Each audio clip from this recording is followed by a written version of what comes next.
Sir English is a language जो beginners के लिए, मतलब इसके लिए कोई पीरियड नहीं है कि आप 3 महीने में अपनी इंग्लिश सुधार सकते हैं, 6 महीने में अपनी इंग्लिश सुधार सकते हैं। हर किसी की अपनी जर्नी है। मुझे इंग्लिश ठीक करने में 3 से 3.5 साल लग गए थे। मैंने इंटर क्लास में, फर्स्ट ईयर इंटर में, मैट्रिक क्लास में इंटर जो ना इंग्लिश के लिए ज्वाइन किया था।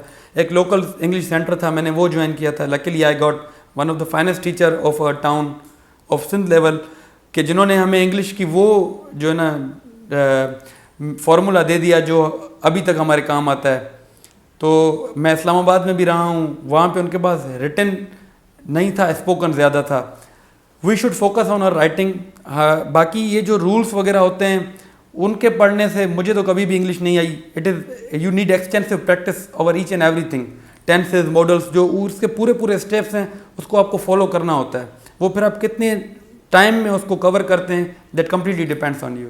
इंग्लिश को इम्प्रूव करने के लिए रीडिंग, क्वालिटी रीडिंग करें, अच्छी रीडिंग करें, अपनी वोकैब खुद सुधारें, उर्दू टू इंग्लिश ट्रांसलेट करें। जो बिल्कुल बिगनर्स होते हैं उनको मैं सजेस्ट करूंगा कि उर्दू टू इंग्लिश ट्रांसलेट करें। जब उनकी उर्दू टू इंग्लिश ट्रांसलेशन अच्छी हो जाती है, after completing each and everything like tenses, modals, uses, जो उसके पूरे निचोड़ है ना उसकी ग्रामर का, parts of speech, causatives, each and everything, वो सारा कुछ कवर करके फिर आप अपनी वोकैब सुधारें। वोकैब सुधार के फिर जब आप आएंगे आगे तो आप क्वालिटी रीडिंग करना शुरू करें। फिर Urdu to English newspaper translate करें, वो किसी से असेस करवाएं, फिर इंग्लिश टू इंग्लिश ट्रांसलेशन पे आ जाएं। तो दैट एक्चुअली मेक सेंस कि आपकी इंग्लिश ग्रेजुअली अच्छे से अच्छे होते जाती है। Newspaper Dawn is one of the finest newspaper. उसके बाद The News is also one of the finest newspaper. उससे पहले एक आता था द रीजनल पेपर्स आते थे, द रीजनल न्यूज़ ऐसा कुछ आता था, वो भी अच्छा होता था। आजकल वो नज़र नहीं आता। बट एक्सप्रेस ट्रिब्यून, ये सारे कोई भी देखें ना इंग्लिश की आप न्यूज़पेपर उठा लें, उसका कंटेंट अच्छा होता है। बट ये डिपेंड करता है कि आप उसको कैसे परसीव करते हो और आप उसको कैसे टेक करते हो। आप अपने नोट्स बनाएं।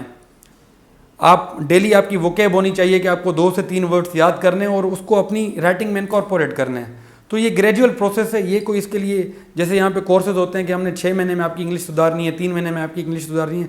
आई डोंट बिलीव कि ये ऐसा कुछ है। It completely depends on an individual, जो उसको कैसे कितना टाइम देता है और कैसे उसको जो है ना इनपुट अपने उस राइटिंग में इनकॉर्पोरेट करता है। क्योंकि मैंने कोई पर्टिकुलर बुक्स पढ़ी नहीं है, टू बी वेरी ऑनेस्ट। मैंने सिर्फ प्रैक्टिस की है जो पास्ट पेपर की प्रिसीज होती थी, या रेनन मार्टिन में भी कुछ प्रिसीज हैं, उनका फिर जो ना सोल्यूशन भी दिया हुआ है। तो मैं ये करता था कि मैं पास्ट पेपर से सॉल्व करके फिर उनका सोल्यूशन होता था, मैं उनको देख लेता था। अब सोल्यूशन से आप कंप्लीटली मैच तो नहीं कर सकते, पर अगर 70-80% उसका कंटेंट मैच करता था, उसके आइडियाज़ मैच करते थे, तो मुझे सेटिस्फेक्शन मिलती थी। दूसरी बात ये भी मैं कहना चाहूँगा कि I am the one who has believed in self evaluation.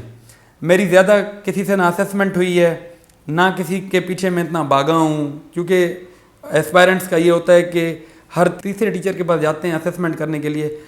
मैं ये सजेस्ट करता हूँ कि आपका कोई एक मेंटोर हो जिसके साथ आप सिंसियर हो, जिसको आप you must be having that belief कि वो आपको जो है ना आगे लेके जाएगा, और उसके साथ आपका ये रिलेशन हो कि वो आपको सही से जो है ना डील करे थ्रू आउट।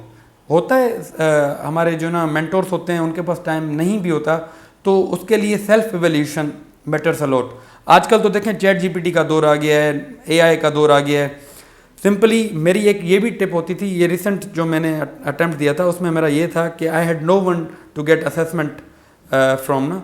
तो ये करता था कि मैं पहले लिखता था, उसको लिख के फिर मैं चैट जीपीटी से पूछता था कि आप बताओ कि क्या मेरा जो कंटेंट है वो इस टॉपिक से या इस क्वेश्चन से रेलेवेंट है या नहीं है।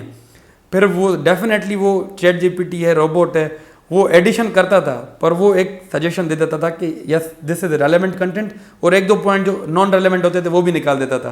तो मेरे लिए इजी हो गया कि मुझे कहीं जाना भी नहीं पड़ता था और with on the finger tips मुझे असेसमेंट भी मिल जाती थी। इंग्लिश बम्बास्टिक नहीं होनी चाहिए। इंग्लिश ऐसी होनी चाहिए कि उसका एक स्टैंडर्ड होना चाहिए। ऐसे भी नहीं होना चाहिए कि बिल्कुल आप उसके लो स्टैंडर्ड पे लेके जाएं। उसको आप सिंपल रखें जो आपका मैसेज प्रॉपर कन्वे करे।